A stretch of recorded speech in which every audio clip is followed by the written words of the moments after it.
I'm absolutely thrilled to see so many people here this afternoon in honor of my personal dear friend and a dear friend to this entire community, Ruth Greenfield.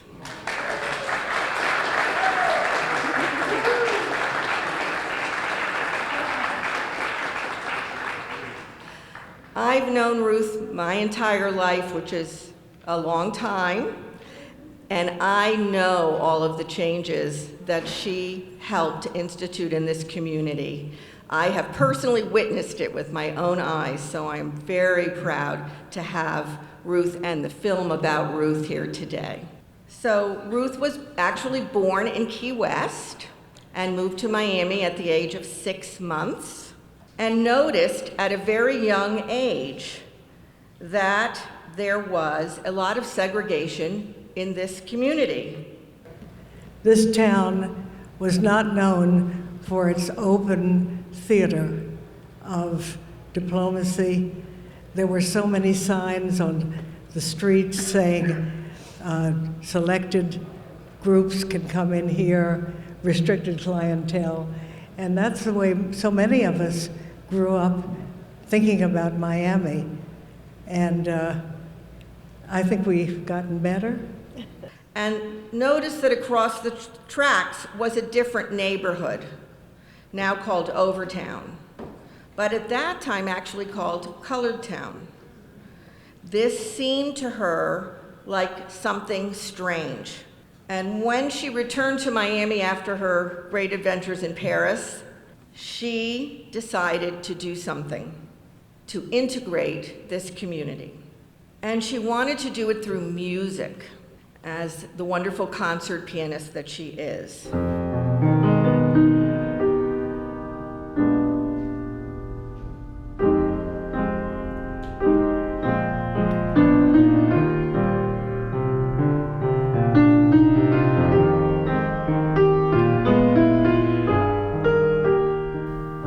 So she founded the Fine Arts Conservatory in 1951, very early in the history of desegregation in this community, and was constantly searching for places in which to house this conservatory.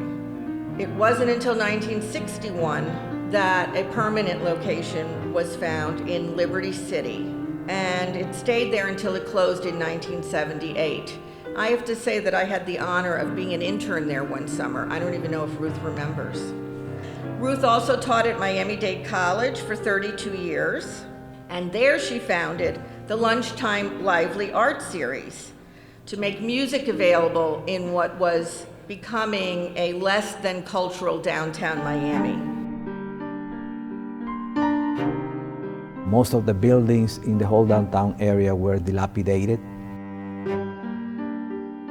And Ruth came up with the idea of the Lunchtime Lively Arts Series. After seeing the lunch shows at Trafalgar Square in London, it made sense to start something here.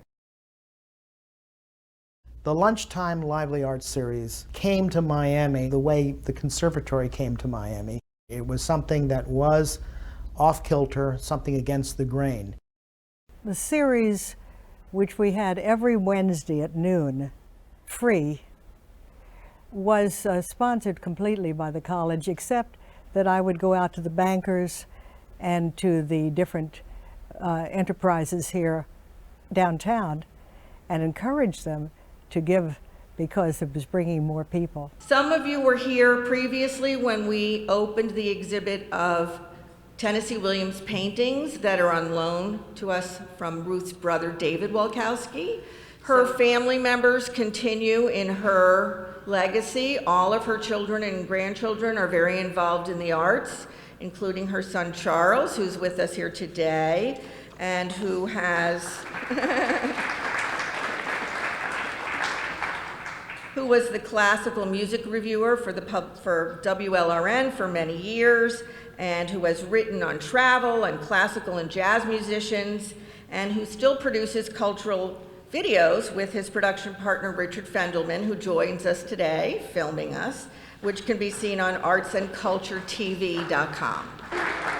It's my great pleasure to welcome up to the chair Ruth Greenfield. I think you all agree with me that young Sarah was 100% correct when she wrote her essay about an unsung hero of our community, Ruth Greenfield.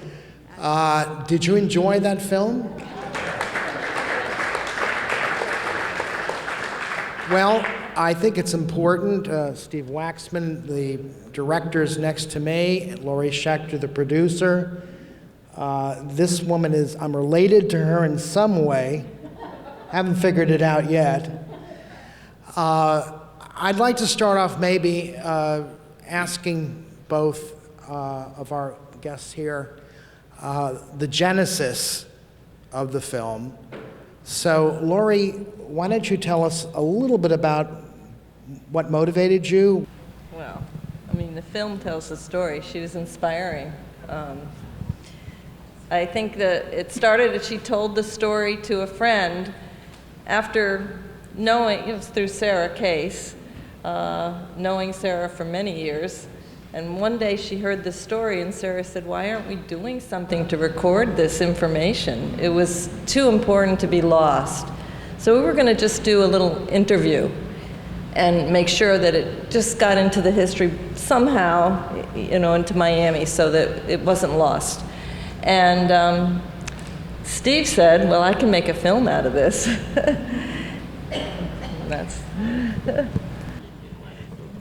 I would have left all of the conservatory memoirs in the attic if it hadn't been for this girl right here picking it up and sponsoring the film.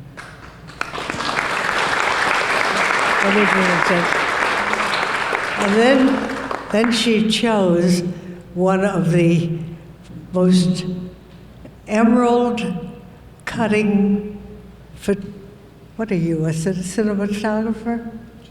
Just a regular film. She's just a fair, yes.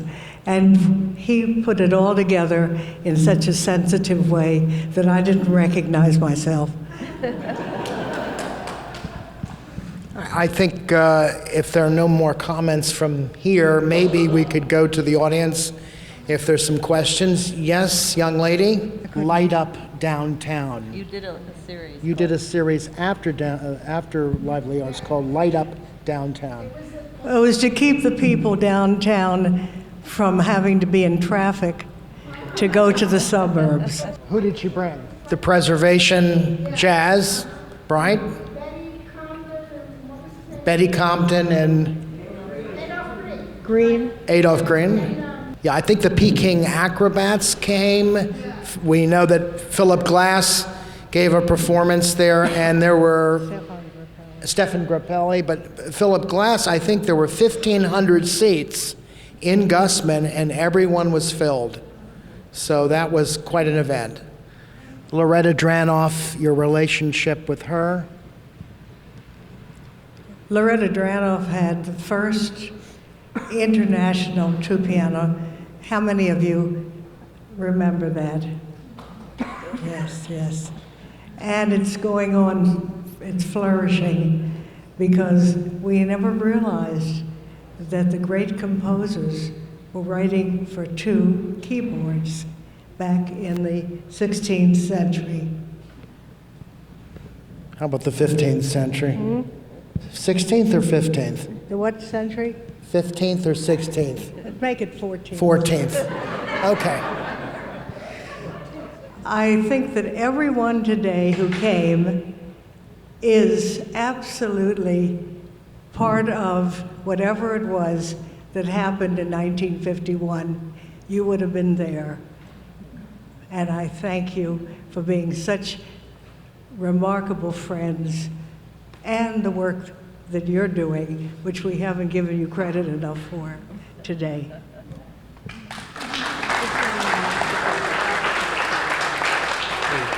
I'm very pleased to introduce our very, very special guest, Sarah Correa, a 12-year-old homeschooled student here in Miami who entered an essay contest that was held by the Miami Public Library System And the topic was unsung heroes.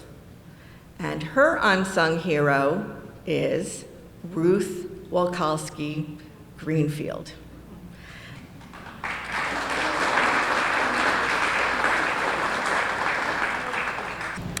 Ruth Greenfield is a resident of Miami that made a positive impact on the community of South Florida by challenging segregation in the 1950s. She was trained as a classical pianist and composer and has spent her entire life supporting the arts. She challenged segregation and improved the community of Miami by being the first person to open an integrated conservatory that provided classes in music, dance, art, and drama. She was born on November 17, 1923 in Key West. When she was just 6 months old, her family moved to Miami, and it was there she learned to play the piano at age 5. She didn't really notice segregation, except a little of it when she visited her grandparents. Later, she spent 2 years at the University of Miami, then got her master's degree in the University of Michigan. In 1949, she traveled to Paris, France, to study piano, and there she met her husband, Arnold Greenfield. They were married in Paris and had a black bridesmaid. While she was in Paris, she studied at the Conservatory of Music under Nadia Boulanger. When she was there, she noticed there was no segregation. She felt so inspired to see people doing and studying whatever they wanted and living with normal freedoms. When she returned from Paris to Miami, she said that she couldn't stand that the community was split apart. She said it felt artificial. She wanted to help bring people together. That's when she opened the Fine Arts Conservatory in 1951. There were many people opposed to her idea of creating an integrated school, but she persevered with the help of friends. Many of her friends brought their white children to the conservatory to ensure integrated classes. Even her parents were concerned for her safety. Her school was not without its challenges from prejudiced neighbors, but Mrs. Greenfield was not intimidated by the threats. The conservatory began in a private home, but later moved to other locations as it grew.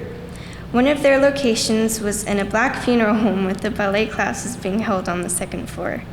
The conservatory was also located between the white and black neighborhoods. In 1961, the FAC raised enough money to purchase a building that served as a permanent location until it closed in 1973. Ruth continued to teach for 32 years at the Miami Dade College, also one of the first integrated colleges in Florida. Her efforts to provide integrated lessons in the arts at a deep time of segregation paid off. Her students from the Integrated Conservatory have gone on to careers in the arts and have followed her example of providing arts instruction to children who would not otherwise have access. Her student, James Kramer, operates Elm, Enriching Lives Through Music, an organization which specializes in teaching foreign children. At 94 years old, Ruth Greenfield still plays, composes, and hosts concerts in her Miami home. Well, Susan, I'm going to thank you so much for being part of this today and organizing it.